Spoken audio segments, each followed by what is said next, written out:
Hello friends, आज थोडी वेगळीच धावपळ सुरू आहे। स्कूलमध्ये कल्चर डे आहे, त्यासाठी स्कूलमध्ये बंगाली साडी ड्रेस करून बोलावलेला आहे। त्यासाठी इथे बघा सकाळी लवकर उठून तिची तयारी चाललेली आहे। बंगाली साडी कशी नेसवायचं हे तर माहितीच नव्हतं, म्हणून व्हिडिओला यूट्यूबला बघून घेतलं की बंगाली साडी कशी नेसवायचं। एक दिवस आधी त्याची तयारी केली आणि दुसऱ्या दिवशी इथं तिला तयारी करायला घेतले, बंगाली साडी नेसवायला घेतलेली आहे। ती पण खूप खुश होती की काहीतरी वेगळं ड्रेसिंग करायला मिळते। माझ्याकडे ना रेडीमेड व्हाईट साडीच होती, बंगालीमध्ये मी चेक केलं तर रेड किंवा व्हाईट ह्याच टाईपच्या जास्त साड्या होत्या, तर सेम माझ्याकडे अशी व्हाईट मिळालेली आहे गोल्डन बॉर्डरची। इथे मी माझ्या भाचीला जान्हवीला बोलवलेलं आहे तिची तयारी करायला, कारण सकाळी 5 वाजता उठून एवढं साडी आणि टिफिन करणं मला शक्य नव्हतं, म्हणून तिला म्हटलं तू मदतीला ये। त्यांनी प्लस सांगितलेलं की टिफिन ही बंगाली पद्धतीतच फूड हवं आहे। दोघींनी मिळून तिची पटापट तयारी केलेली आहे, खूप मस्त सुंदर दिसते।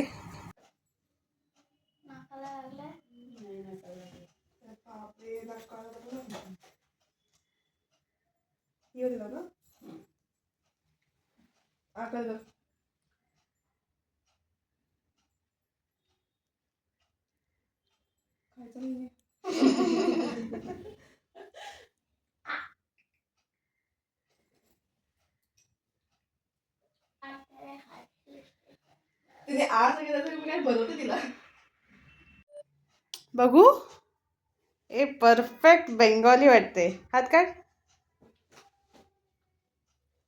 আমি তোমাকে ভালোবাসি। ये दे बिना, एकदम परफेक्ट।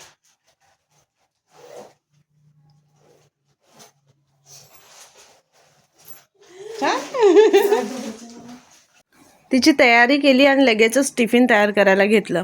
आता बंगाली फूडमध्ये करायचं काय काहीच कळत नव्हतं। यूट्यूबला बघितले, खूप साऱ्या रेसिपी होत्या, पण सकाळच्या घाईमध्ये झटपट काय करायचं, म्हणून मस्त अशी मटरची कचोरी केलेली आहे। त्याची रेसिपी तुमच्याबरोबर शेअर करते। कांदा चांगला परतून झाला की त्याच्यामध्ये आपण हळद टाकायचं आहे, गोडा मसाला आणि आपला घरगुती मसाला टाकून घ्यायचा आहे। तुम्हाला हवे तर मिरची पण टाकू शकताय, पण इथे मी मुलीसाठी डब्याला देणार आहे, बंगाली रेसिपी आहे तर त्याच्यासाठी ही रेसिपी बनवत आहे, म्हणून मिरचीचा वापर नाही केलेला आहे। आणि मसाला पण थोडाच टाकला आहे, मुलांना कसं जास्त तिखट नको म्हणून मी मसाला थोडक्यात टाकलेला आहे। इथे शिमला मिरची आणि मटर हे टाकून 2 मिनिटं तेलावरती परतून घ्यायचं। झाकण ठेवून घेणार आहे आणि 2 मिनिटातच वाफेवर शिजवून घेते।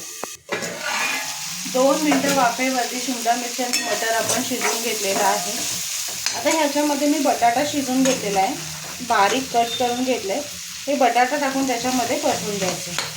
बटाटा आधी शिजवून घेतलेला म्हणून आपण शिमला मिरची आणि मटर आधी 2 मिनिटं शिजवून घेतले। ते शिजायला जास्त वेळ लागत नाही आहे, पटकन शिजतात। आता ह्याच्यामध्ये आपल्याला लगेचच मीठ टाकून घ्यायचं आहे, चवीप्रमाणे आपल्याला मीठ टाकायचं आहे।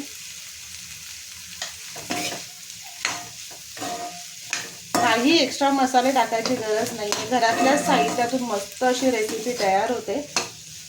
आता पुन्हा झाकण ठेवायचं आहे आणि 2 ते 3 मिनिटं आपल्याला वाफ काढून घ्यायची।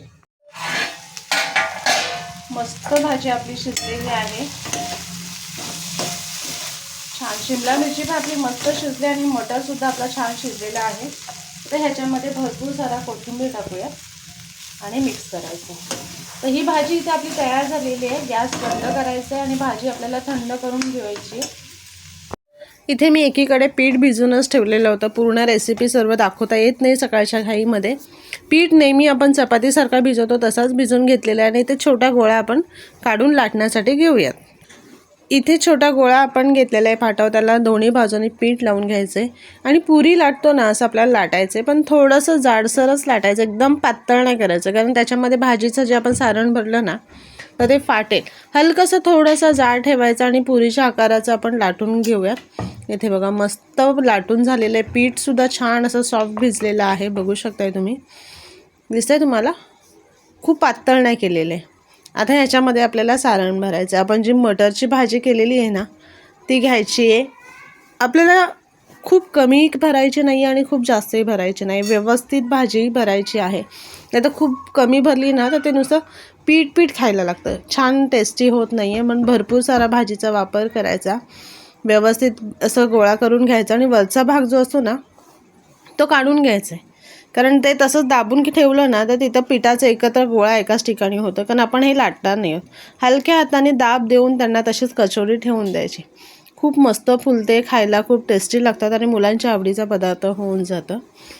तर इथे बघा मस्त आपली कचोरी तयार झालेली आहे. अशा सर्व कचोऱ्या आपण तयार करून तळून घेतलेल्या आहेत. इथे बघा मस्त टम्म फुललेल्या आहेत. आता हे मी तिला टिफिनसाठी देते.